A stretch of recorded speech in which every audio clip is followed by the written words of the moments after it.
Muy bien, chicos, ahora vamos a ver la parte de respiración celular. Respiración celular y fotosíntesis no son procesos, digamos, fuera de cada organismo. Las plantas hacen fotosíntesis y respiración celular. Los animales hacemos solo respiración celular, fotosíntesis no, obviamente, porque somos heterótrofos. La respiración celular siempre se enseña junto con fotosíntesis porque suelen ser procesos inversos.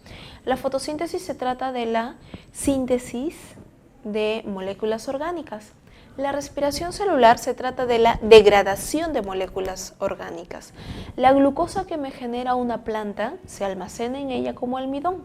Nosotros consumimos las plantas, consumimos el almidón y ese almidón en nuestro interior nos va a dar energía. Genera glucosa. La glucosa en nuestro interior entra a las células y la mitocondria degrada la glucosa, liberando energía. Eso se llama respiración celular. ¿Por qué? Porque ocurre en presencia de oxígeno para que sea de una manera altamente eficiente. Si es que no hay oxígeno, igual hay respiración celular, pero no tan eficiente, llamado fermentación. Vamos a ver estos procesos a continuación. La respiración celular puede ser de dos tipos. Puede ser anaerobia o puede ser aeróbica, en presencia de oxígeno o en ausencia de él. La aeróbica, como ya les acabo de mencionar, ella es más eficaz, más eficiente porque obviamente se obtiene mayor cantidad de energía. Cuando es anaerobia, se recurre a la fermentación, ya no al ciclo de Krebs que ocurre en la mitocondria. Cuando ocurre fermentación, se puede producir ácido láctico o etanol. Esto es en ausencia de oxígeno, conocido también como la respiración anoxigénica o anaeróbica, ¿no?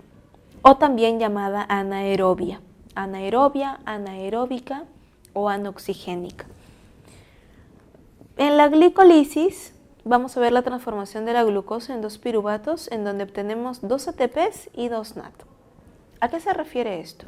La glicolisis o glucolisis es lo que ocurre siempre apenas la glucosa entra a la célula. Chicos, aquí también ocurre glucolisis. En la aerobia también ocurre primero la glicolisis o glucolisis, en donde se obtiene, ¿no?, de la glucosa se obtienen 2 piruvatos, se obtienen 2 ATPs y se obtienen 2 NADH más H. Ojo, aquí son NAD solito, sin P. El NADP era en la planta, en fotosíntesis. NAD sin P en la mitocondria. ¿Listo? Muy bien, entonces la glicolisis ocurre tanto en la anaerobia, en la respiración anaerobia, como en la aerobia, por si acaso. Porque eso es independiente, esto primero ocurre en nuestra célula. Cuando tenemos aquí nuestra célula, su núcleo, por aquí vamos a identificar a la mitocondria. Cuando ingresa la glucosa a través de, obviamente el torrente sanguíneo trae todos los nutrientes, y la glucosa ingresa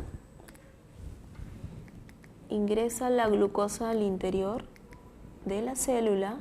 En el citoplasma hay enzimas que cortan estos enlaces, generando la glucólisis, rompimiento de la molécula de glucosa, ¿no?, o glicolisis.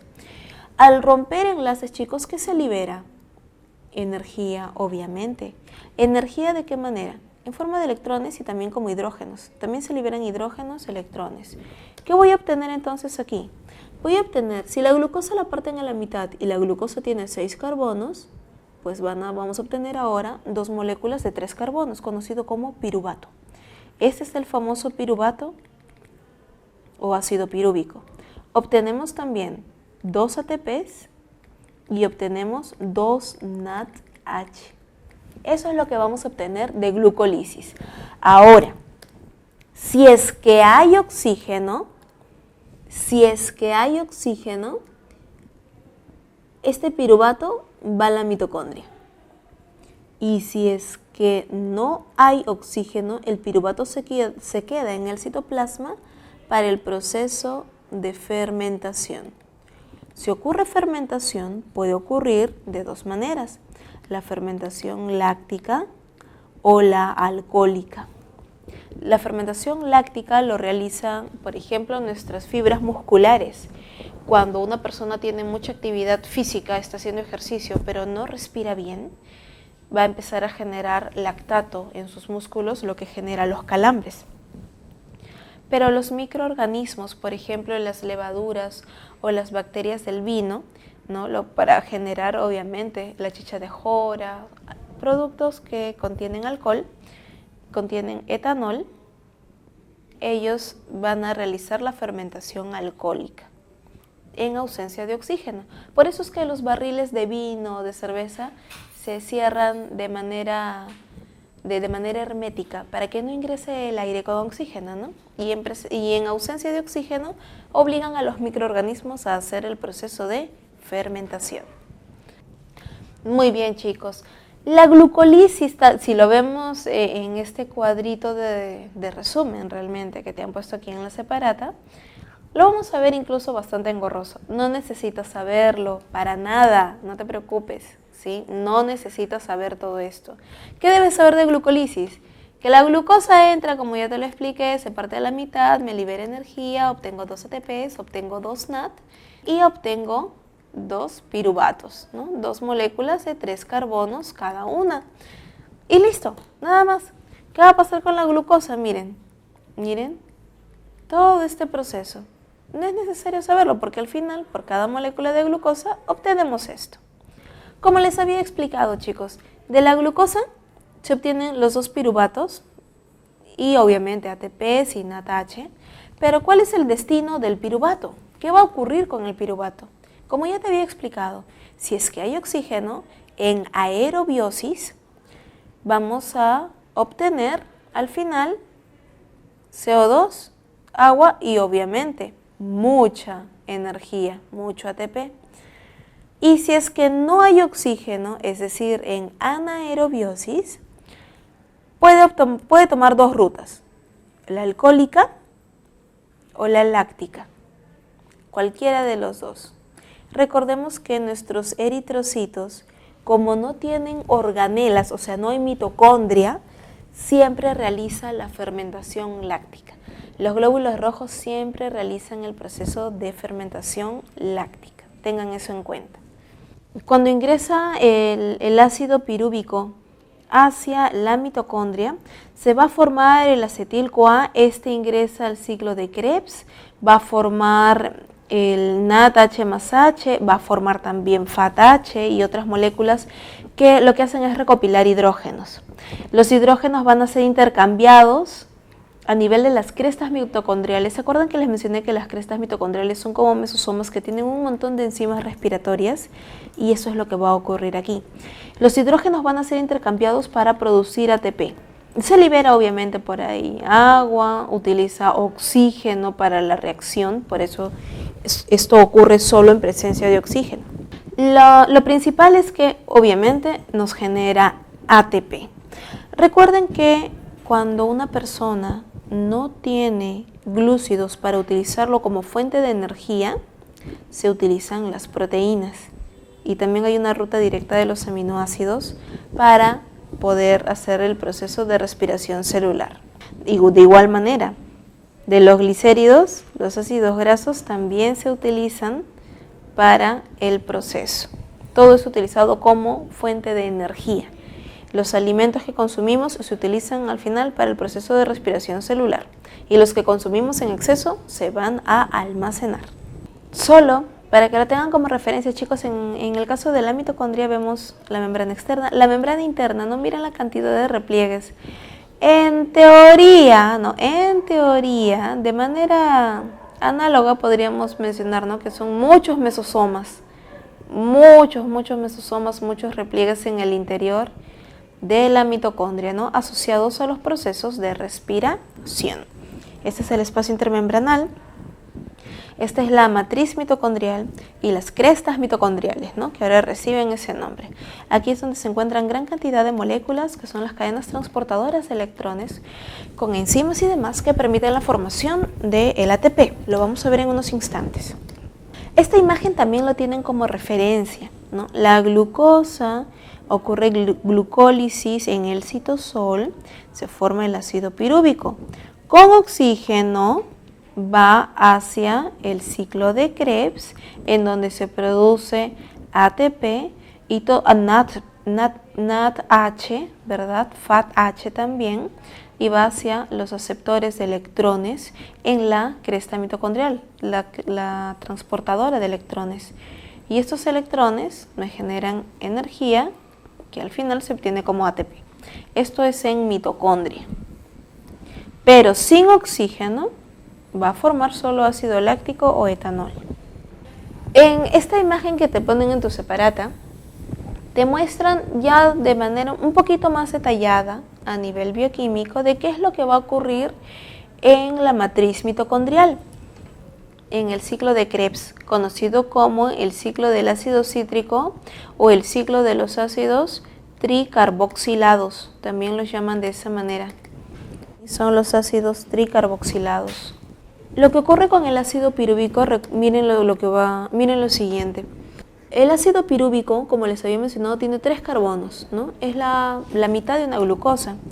Cuando el ácido pirúvico ingresa, de inmediato de esta molécula que tiene 3 carbonos, se rompe un enlace liberando un carbono a manera de CO2. Y estos 2 carbonos que se quedan aquí, entre el acetil-CoA, que es una pequeña molécula auxiliar, ella simplemente viene y se coloca ahí para auxiliar, para ayudar a esta molécula de 2 carbonos llamado acetil. Se forma entonces el acetil-CoA, que tiene 2 carbonos nada más. Pero miren quién lo está esperando. Miren quién se encuentra aquí. El ácido oxalacético es una molécula de 4 carbonos que al encontrar al acetil de 2 carbonos se juntan y esto hace que libere al CoA. Ya no es necesario el CoA. El CoA sale, se va, la coenzima se va. Ya no necesita el acetil de ella. Por eso ahora 4 más 2, 6 carbonos. ¿Qué me forma? El ácido cítrico. La primera molécula en formarse en el ciclo de Krebs es el ácido cítrico, de ahí su nombre. ¿Qué va a ocurrir ahora con el ácido cítrico? Nuevamente, chicos, esta treosa, esta molécula de 4 carbonos, ha tomado 2 carbonos que no son de ella. Ha formado ácido cítrico. ¿Qué va a ocurrir en todo este proceso? Va a liberar los 2 carbonos para volver a ser ácido oxalacético. Miren, acá hay un carbono liberado, acá hay otro carbono liberado, ¿no? Y a partir de aquí ya son 4 carbonos, 4 carbonos, 4 carbonos, 4 carbonos. Ocurre todo esto hasta que se estabiliza y vuelve a ser ácido oxalacético, nada más. Vamos a verlo de manera un poquito más detallada. El ácido cítrico de 6 carbonos que se forma, ocurre un reordenamiento y forma ácido isocítrico. Sigue siendo 6 carbonos. Libera un carbono. Al liberar un carbono, me va a liberar energía, porque se rompe un enlace, ¿verdad? Así como en este caso, libera energía. Liberan energía, liberan un carbono. Ahora ya no tiene 6, tiene 5 y se llama ácido alfa-cetoglutárico.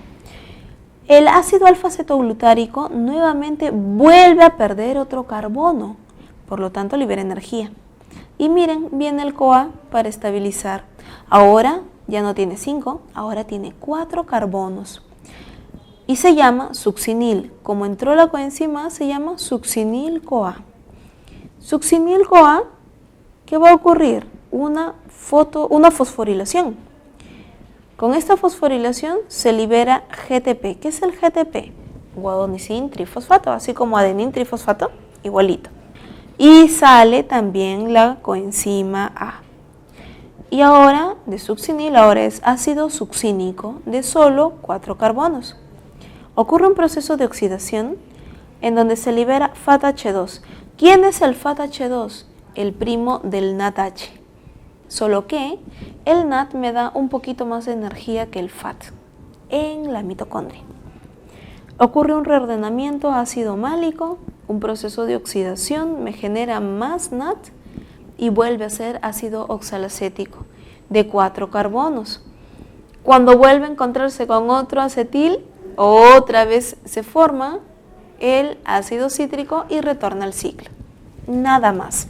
Eso es lo único que va a ocurrir en el proceso del ciclo de Krebs. Vemos 4 con 2, forma 6, y todo el proceso se trata de liberar 2 carbonos más y de estabilizarse.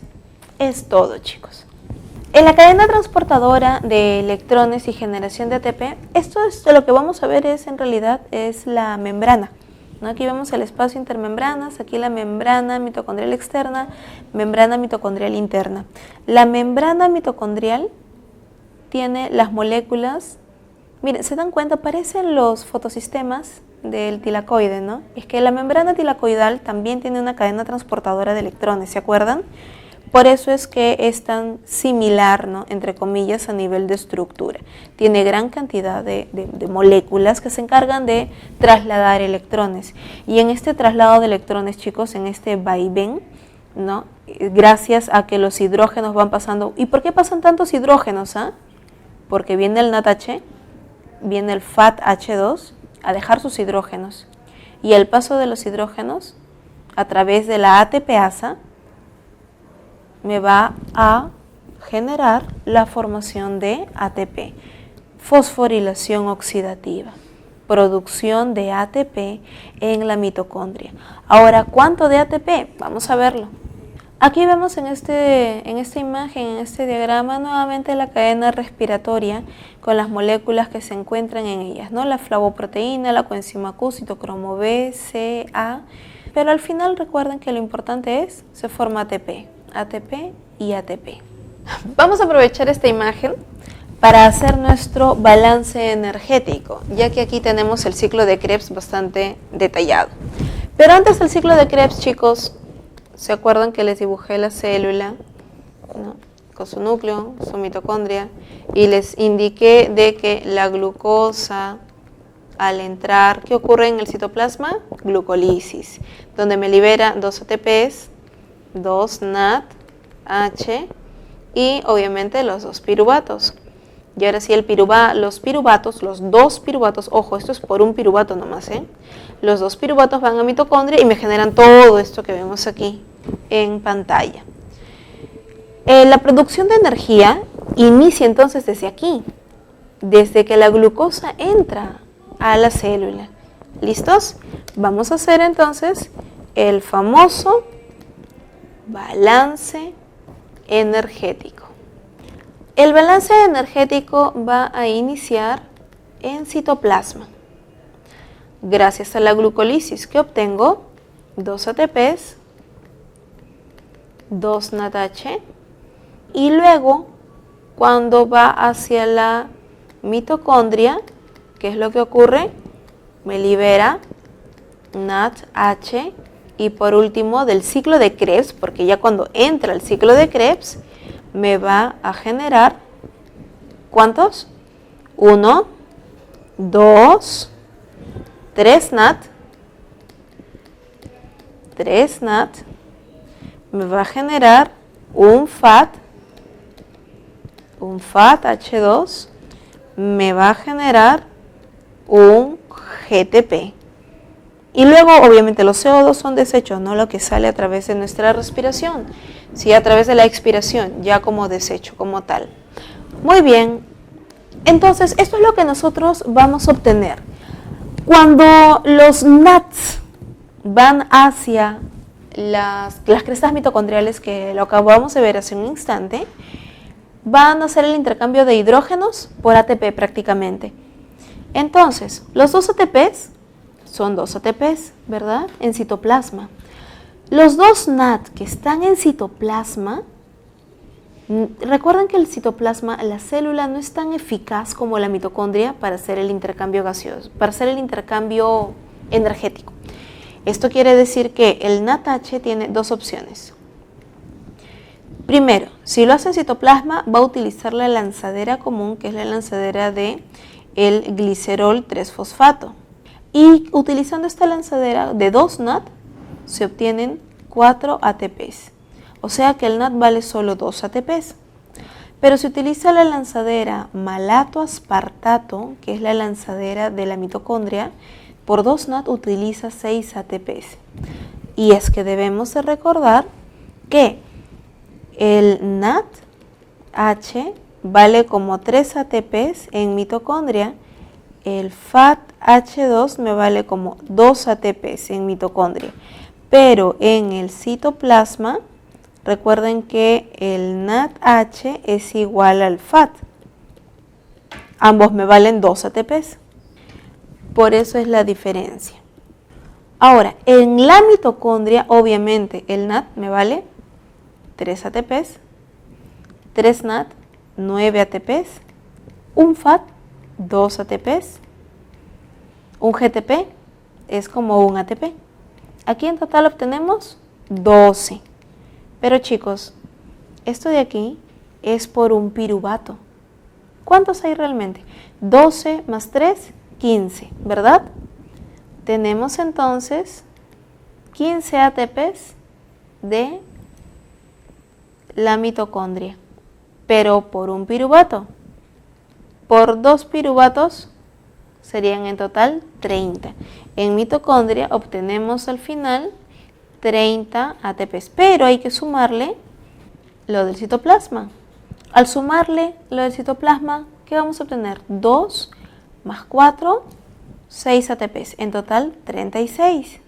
Pero si utiliza la lanzadera malato-aspartato, 2 más 6, 8 en total, ¿verdad?